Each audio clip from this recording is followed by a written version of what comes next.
से देख रही हूँ और जब मैंने देखा कि बच्चों के ऊपर इतना जुल्म देखा तो रोक ही नहीं पाई अपने आप को, आंसू निकलते रहे आसपास के लोगों का।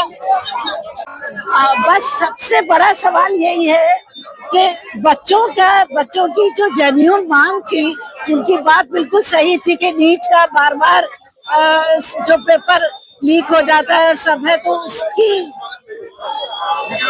उस जेन्युइन मांग का इस तरह से जवाब दिया गया कि उनके लड़कियों के कपड़े फाड़ दिए गए, मारा गया, लड़कों को मारा गया, उनके बस वो सब, क्योंकि मैंने खुद भी पढ़ाया है, 30 साल पढ़ाया है, तो वो नहीं बर्दाश्त कर पाए।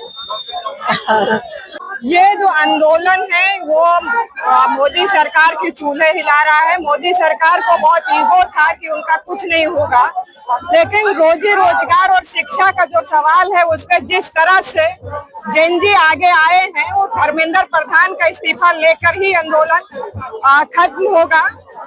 और मोदी अगर ऐसा नहीं होता है तो मोदी सरकार को जाना होगा।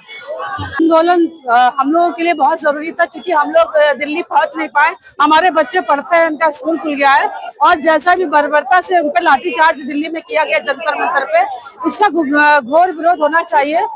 ये जो सरकार है ये जन विरोधी, और अब तो कहेंगे कि शिक्षा के नाम पे ये कलंक है जो आज तक इस्तीफा ना ले सकी, नहीं ले पा रही है ये सरकार, तो इनका निंदा करना बहुत ही वाजिब था। जेनजी के इस आंदोलन के बारे में आपका क्या कहना है? कहना बहुत कुछ है। ये देख रहे हैं आप, यहाँ से पीपल गायब हो गया है, उसको वापस लाना है। और दूसरी चीज, कनाडा वो जाके बताते हैं +2 AB, ऑस्ट्रेलिया बताते हैं 1+1, लेकिन वो सारी चीजें इस वक्त यहाँ नजर आ रही हैं। तो अब उस इक्वेशन को हम लोग में ये कहना है कि जब बच्चे शांतिपूर्ण ढंग से अपनी मांग रख के बैठे हुए थे जंतर मंतर पे, तो प्रधानमंत्री को उनकी बात सुननी चाहिए थी।